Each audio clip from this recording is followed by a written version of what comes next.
تم جسے اصل نیکی سمجھ بیٹھے ہو، ریچول، ظاہری شکل، وہ اصل نیکی نہیں ہے، وہ کل نیکی نہیں ہے۔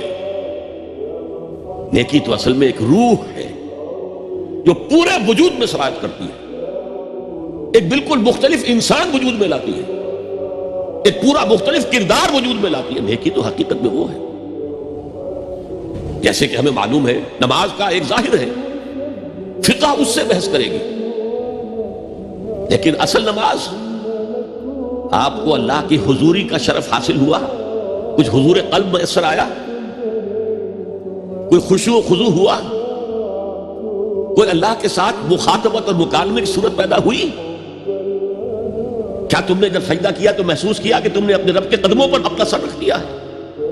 اگر یہ نہیں ہے تو ٹھیک ہے، فقہی نماز ادا ہو گئی، اصل نماز تو ادا نہیں۔ نماز کی روح تو تم نے نہیں پائی۔